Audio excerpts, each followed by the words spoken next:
दे, वो कहले हम उनके कहले हम तो वोट देते, होता कि नहीं संभव?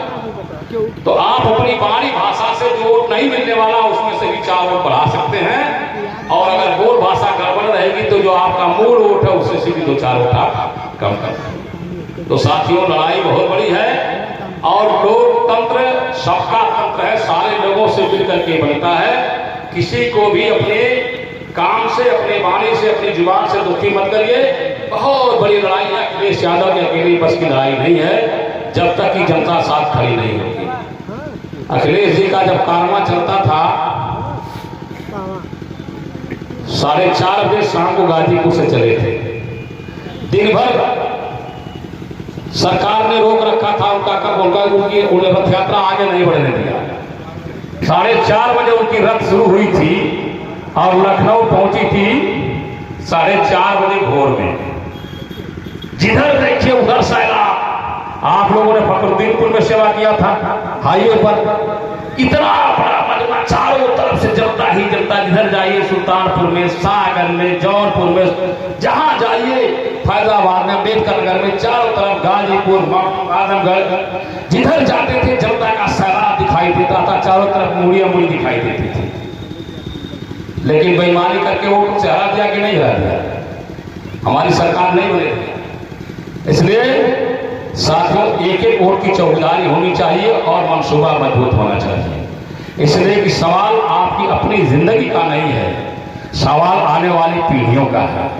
जिस तरीके से सारी सरकारी संस्थाएं अडानी के हाथों बेची जा रही हैं, हमारे और आप चाहे किसी जात बिरादरी को हो, चाहे बड़ी बिरादरी को हो, चाहे छोटी बिरादरी को हो, चाहे शंकर बिरादरी को हो, किसी के भी लड़के को नौकरी मिलने वाली नहीं है।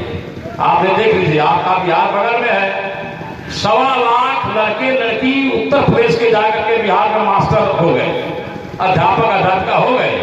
लेकिन आपको उत्तर प्रदेश में अभी शिक्षा सेवा चयन, ये लोग पढ़े लिखे हैं, हम लोग जानते हैं, शिक्षा सेवा चयन आज तक बराबर नहीं किया और न 5 साल बनेगा। मास्टर साहब जानते हैं 5 साल बनने वाला भी नहीं है। एक भी हमारे बेटा और बेटी को नौकरी मिलने वाली नहीं है। आप पॉलिटेक्निक कराएंगे, इंजीनियरिंग कराएंगे, 5 साल लखनऊ पढ़ाएंगे, हैदराबाद पढ़ाएंगे, चेन्नई पढ़ाएंगे, कलकत्ता पढ़ाएंगे, एक नया पैसा जोड़ जोड़ करके लड़की की फीस जमा करते हैं। न जाने कितने दिनों तक बिना दवा के, बिना सब्जी के, बिना तेल के, बिना साबुन के रह जाते हैं। तब जाकर के एक लड़का इंजीनियर बनता है और नौकरी किसकी मिलेगी? कि अडानी के कारखाना में 18,000 महीना, 20,000 रुपया महीना आपका लड़का खर्च किया पढ़ने पर, अब पढ़ के जब निकला तो 18,000 महीने को उसको नौकरी मिलेगी अडानी के कारखाने में। आपके बगल में चीनी मिल है, जो पहले लोग चौकीदारी करते थे वो भी 40,000 रुपया तनख्वाह पाते थे। आज हमारे और आपके घर के लड़के जो फीटर हैं, जो चौकीदारी करते हैं, जो बाबू हैं, जो अकाउंटेंट है, सब 9,000 महीना पर है कि नहीं है? रामदास भाई है ना? तो पूरे देश या रेलवे में बताइए, स्टेशन मास्टर जब भी ठेकेदारी पर काम करेगा, हम लोग के जमाने में पैटमैन जो हो जाता था उसको भी कम से कम 30-35 हजार रुपए महीना तनख्वाह मिलती थी। पैटमैन में एक दिन हमने रेलवे यहाँ जो हमारा चल रहा था झगड़ा, इसका ये जो फाटक वाटक बंद कर दिए हैं, तो हमने स्टेशन मास्टर को फोन किया तो वो कहा भैया हमारे का कौन जिम्मेदारी, हमारा ठेकेदारी में आज यहाँ मेरा था यहाँ कर जाए, वहां चले जाए। तो जो बड़े बाबू छोटे बाबू कहे जाते थे वो अभी ठेकेदारी पर चल रहे हैं, इंजीनियर ठेकेदारी पर चल रहे हैं, और डिग्री कॉलेज में 18,000 रुपया महीने पर प्रोफेसर लोग भी ठेकेदारी को भरे जाएंगे। प्राइमरी स्कूल खत्म होने वाला है। अगर इस बार चुनाव हो गया, सरकार मोदी प्रधानमंत्री दोबारा हुआ, तो प्राइमरी स्कूल में ना आपके बच्चे मिलेंगे, ना आपके घर के लड़कों को अध्यापक बनना है। बहुत बड़ी साजिश है इस देश के अंदर मेरे मित्रों। कितना बताऊं, भारतीय जनता पार्टी ने इस तरीके से सारी समस्याओं को लेकर इतना बड़ा झमेला खड़ा कर दिया है कि आप कहां से शुरू करेंगे, कहां अंत करें, आपको समझ नहीं आएगा। और एक आदमी शेर पढ़ता था कि सारा जिस्म है जख्म से छलनी, सारा जिस्म है जख्म से छलनी, दर्द बेचारा परेशान है कहां से उठता है।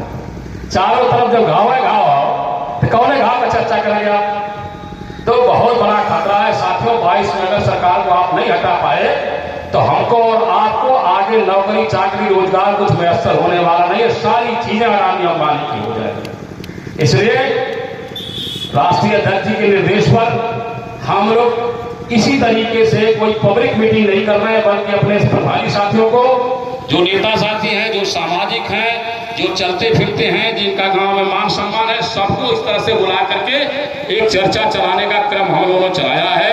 ये हमारी चौथी बैठक है और कल 8 तारीख है। और हमारे सेक्टर प्रभारी भाई देवसी यादव जी, चंद्रशेखर बबलू जी, भाई इंद्रजीत यादव जी, रामचंद्र जी, साधु प्रधान जी और